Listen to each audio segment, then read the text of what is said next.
ওয়াজিলাত কুলুবুহুম, আল্লাহর ভয়ে গুনাহ ছেড়ে দেওয়া। কার ভয়ে গুনাহ ছেড়ে দেওয়া? আল্লাহর ভয়ে গুনাহ ছেড়ে দেওয়া।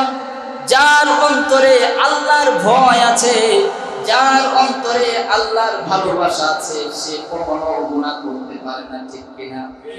যখন কোন বান্দার মধ্যে আল্লাহর কথা স্মরণ হয়ে যাবে, আল্লাহর ভয় চলে আসবে, সে কখনো রাষ্ট্রের সম্পদ লুটপাট করতে পারে না, কথা বলেন ঠিক কিনা?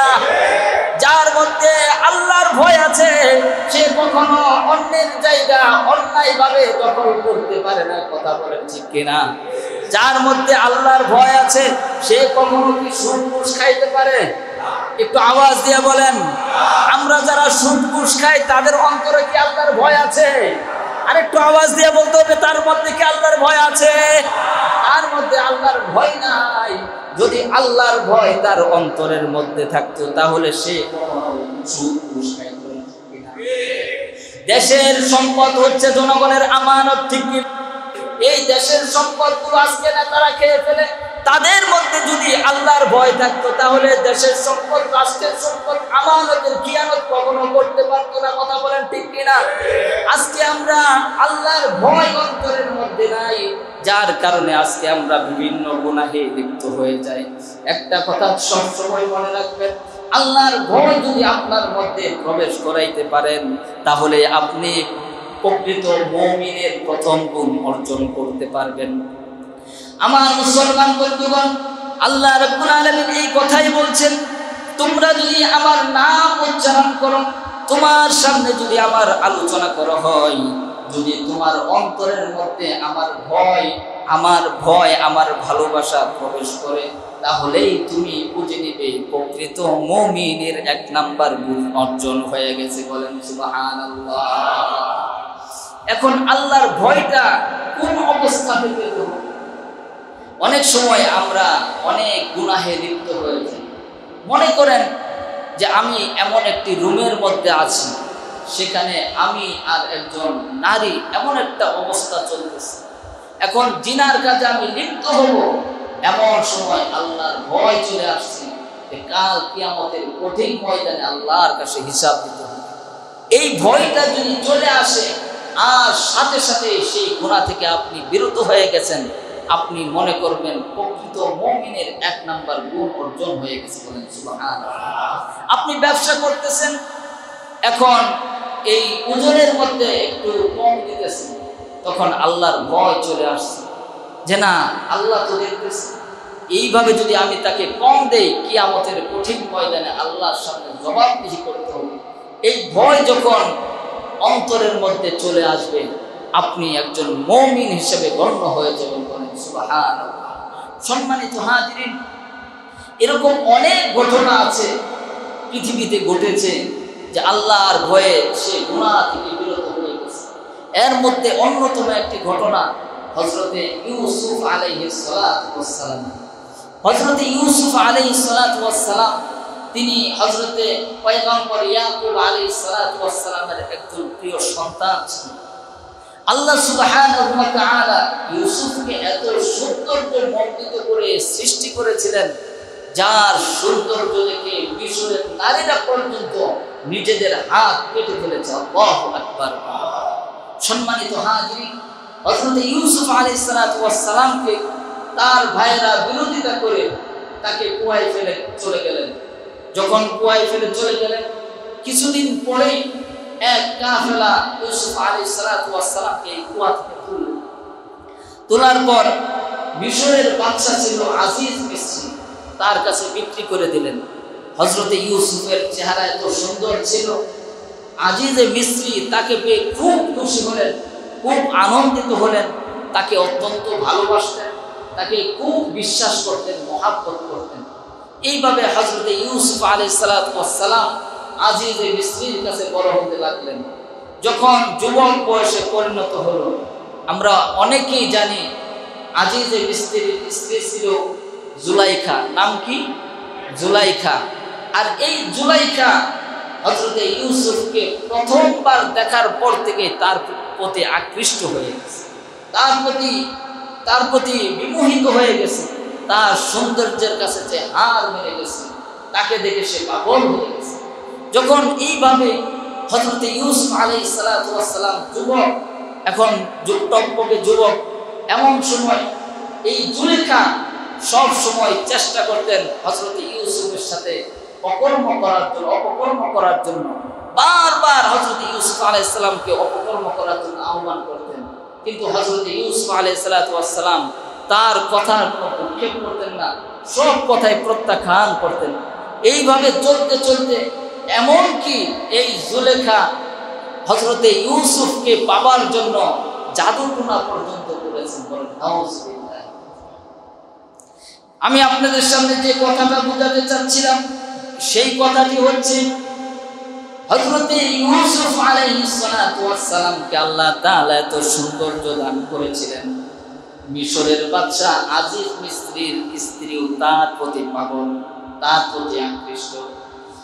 একবার হযরত ইউসুফ আলাইহিস সালাতু ওয়াস সালামের মালিক মিশরের বাদশা আজিজ মিসরি সে রাষ্ট্রের কাজে বাইরে চলে গেলেন। এদিকে হযরতে ইউসুফ আলাইহিস সালাতু ওয়াস সালামকে বাড়ির দায়িত্ব দিয়ে গেলেন, সমস্ত কাজের দায়িত্ব দিয়ে গেলেন। এদিকে আবার জুলেখাকেও বাড়িতে রেখে গেলেন। এবার জুলেখা মনে মনে ভাবতেছে স্বামী তো চলে গেছে, এবার একটা সুযোগ নেওয়া যায়, যেভাবেই হোক আমার মনের বাসনা, আমার মনের খাহেশাত ইউসুফের সাথে আমি মনোরঞ্জন করব। বলেন নাউজুবিল্লাহ। এইভাবে যখন সে মনে মনে চিন্তা করতেছে, চিন্তা করে এখন তো ইউসুফ আলাইহিস সালাতু ওয়াস সালাম তো হলো মালিক না, সে হলো গোলাম। এখন মালিকের কথা তো মানতেই হয়। জুলাইখা ডেকে বলল, এই ইউসুফ তুমি এদিকে আসো। এই কথা বলতে বলতে একতলা দুইতলা এইভাবে উপরের দিকে নিয়ে যাচ্ছে। বাড়ির চাকরানিকে বলা হলো, আমি যখন ইউসুফকে নিয়ে উপরের দিকে উঠবো তখন তুমি সবগুলো দরজাকে বন্ধ করে দেবে। এইভাবে হযরতে ইউসুফ আলাইহিস সালাতু ওয়াস সালামকে অন্তরমহলে নিয়ে গেলেন। অন্তরমহল এত সুন্দর করে সাজানো, যেখানে খারাপ ছড়িগুলো দিয়ে বেষ্টন করা, এত সুন্দর করে সাজিয়ে রেখেছে। এইভাবে যখন হযরতে ইউসুফ আলাইহিস সালাতু ওয়াস সালামকে এক কামরার মধ্যে রাখলেন, এক কামরার মধ্যে এখন জুলাইখা আর ইউসুফ ছাড়া কেউ নাই। কেমন পরিস্থিতিটা! হযরতে ইউসুফ আলাইহিস সালাতু ওয়াস সালাম এই অবস্থা দেখে কি করবেন তিনি কিছুই ভেবে পাচ্ছেন না। মানুষের স্বভাবটা কিছুটা থাকে, যখন জুলেখা তো একজন বিশ্ব সুন্দরী ছিল, তার চেহারা দেখে, তার এই অবস্থা দেখে হযরতে ইউসুফ আলাইহিস সালাতু ওয়াস সালাম মানুষ হিসেবে একটু আকৃষ্ট হয়ে পড়ে যাচ্ছিলেন। এমন সময় হযরতে ইউসুফ আলাইহিস সালাতু ওয়াস সালামের অন্তরের মধ্যে আল্লাহর ভয় চলে আসলো। যখন আল্লাহর ভয় চলে আসলো তখন হযরতে ইউসুফ একবার ডান দিকে দৌড়ায়, আবার বাম দিকে দৌড়ায়, আর বলতে থাকে, ক্বালা মাআদাল্লাহ,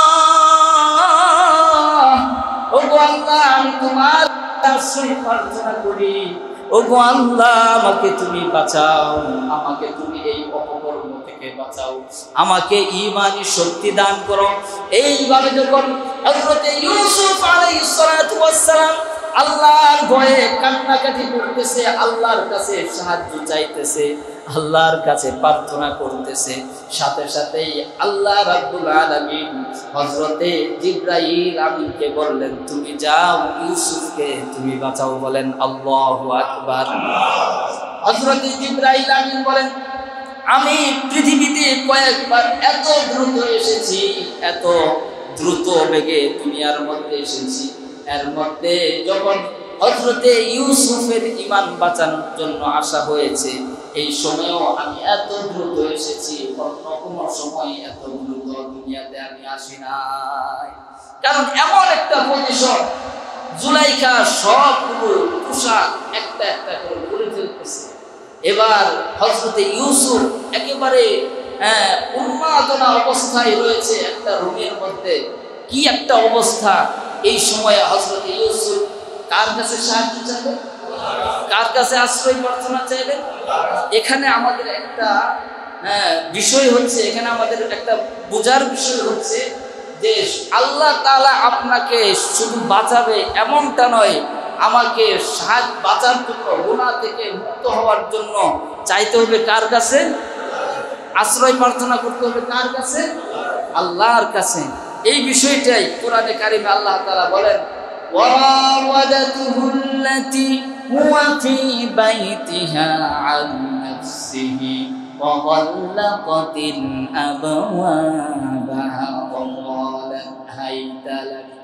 আমার মুসলমান বন্ধুগণ, যখন জুলেখা তাকে ঘরের মধ্যে নিয়ে গেলেন, নিয়ে যাওয়ার পরে একটা একটা করে পোশাক খুলে ফেলতেছে, অগল্লাকাতিল আবওয়াবা ওয়া ক্বালাত হাইতা লাক, সকল দরজাগুলো বন্ধ করে দিয়েছে, ওয়া ক্বালাত হাইতা লাক, আর এইভাবে ডেকে বলতেছে, এসো হে ইউসুফ, আমার কাছে এসো।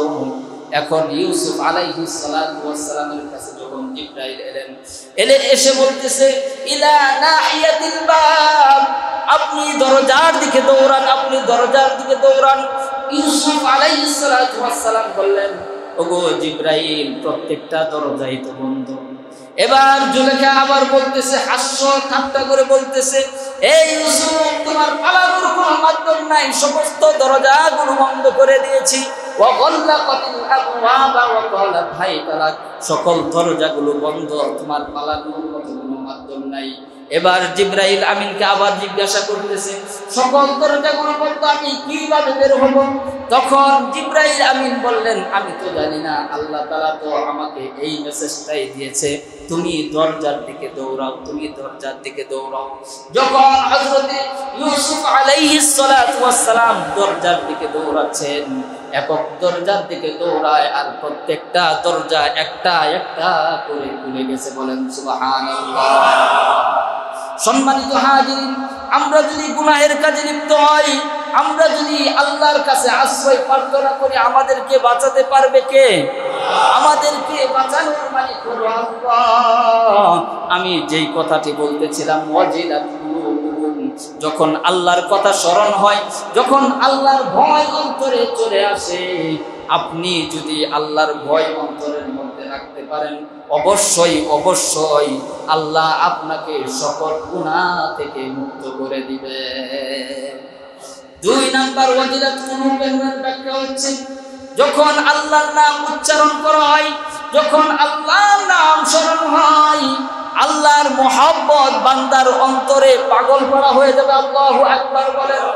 এমন অনেক ঘটনা রয়েছে, বুজুর্গদের ঘটনা রয়েছে, যারা আল্লাহর মহব্বতে পাগল হয়ে গেছেন, ফিদা হয়ে গেছেন, আল্লাহর জন্য রাত বুঝেন নাই, দিন নাই, সারা রাত আল্লাহর মহব্বতে দাঁড়িয়ে নামাজ পড়েছেন। বলেন আল্লাহু আকবার। আমার মুসলমান বন্ধুগণ, আমরা যদি আল্লাহকে ভয় করি, আল্লাহকে মহব্বত করি, তাহলে আমাদের উপকারটা কি হবে? আল্লাহ রাব্বুল আলামিন বলেন, ও আমার বান্দারা, তোমরা যদি আমি আল্লাহ রাব্বুল আলামিনকে ভয় করো, তাহলে তোমাদের জন্য কয়েকটা উপকার রয়েছে। 1 নাম্বার উপকার হচ্ছে, ইযা খাফানি ফিদ দুনিয়া ওয়া আমানতুহু ইয়াউমাল কিয়ামাহ। আল্লাহ রাব্বুল আলামিন হাদিসে কুদসিতে বলেন, তোমরা যদি দুনিয়াতে আমাকে ভয় করো, ইযা খাফানি ফিদ দুনিয়া, তোমরা যদি দুনিয়াতে আমাকে ভয় করো, কাল কিয়ামতের কঠিন ময়দানে আমি তোমাকে নিরাপত্তার চাদরে ঢেকে রাখবো। বলেন সুবহানাল্লাহ। সম্মানিত হাজিরিন, ইযা খাফানি ফিদ দুনিয়া ওয়া আমানতুহু ইয়াউমাল কিয়ামাহ, আল্লাহ রাব্বুল আলামিন বলেন, আমার ভয় যদি তুমি দুনিয়াতে করতে পারো, আমি আল্লাহ রাব্বুল আলামিন কিয়ামতের কঠিন ময়দানে সমস্ত নিরাপত্তার দায়িত্ব আমি নিজে গ্রহণ করব। বলেন সুবহানাল্লাহ। এখন আপনারাই বলুন, কিয়ামতের কঠিন ময়দানে যদি আল্লাহ তাআলা আমাদের দায়িত্ব গ্রহণ করে, আমাদের আর কোনো টেনশন আছে? কথা বলেন। তাহলে এই দায়িত্ব যে দিবেন, নিরাপত্তা যে দিবেন, এটার অর্থ কি? এটার অর্থ হচ্ছে আমাদেরকে 1 নাম্বার হচ্ছে মুমিন হতে হবে। কি হতে হবে? মুমিন হতে হবে। 2 নাম্বার হলো, মানে মুমিন হতে গেলে প্রথম গুণ হচ্ছে আল্লাহর ভয় অন্তরের মধ্যে প্রবেশ করাইতে হবে। আর একটা ব্যাখ্যা বললাম যে আল্লাহর মহব্বত অন্তরের মধ্যে পয়দা করতে হবে। সুতরাং আমরা যদি মুমিনের সিফাতগুলো অর্জন করতে পারি এবং আল্লাহর এই ভয় অন্তরের মধ্যে প্রবেশ করাইতে পারি, তাহলে কিয়ামতের দিন আমাদের নিরাপত্তা দিবেন কে? আর একটু আওয়াজ দিয়ে বলেন, আমরা আল্লাহ নিরাপত্তা চাই তো? আল্লাহ তাআলা আমাদের সকলকে এই প্রথম গুণটি আলোচনা করলাম, এই গুণের উপর আমাদেরকে আমল করার তৌফিক দান করুন। আরো কয়টা গুণের কথা বলছিলাম? সবাই বলি, 5টা গুণের কথা বলছিলাম। আজকে কয়টা গুণের আলোচনা করলাম? 1টা গুণের। ইনশাআল্লাহ আগামী সপ্তাহ আরো 4টা যে গুণ আছে সেই গুণ সম্পর্কে আলোচনা করব। আল্লাহ সুবহানাহু ওয়া তাআলা আমাদেরকে আমল করার তৌফিক দান করেন। আরেকটি বিষয় হচ্ছে, যারা এই যে বর্ণাঢ্য অবস্থায় আছে তাদেরকে আমরা একটু বেশি বেশি সহযোগিতা করব। যে যেভাবেই পারি তাদেরকে আমরা চেষ্টা করব নিজেদের থেকে একটু সহযোগিতা করার জন্য, খাবার, টাকা পয়সা যে যেভাবে পারেন সহযোগিতা করব। আর আজকে জুমার পরে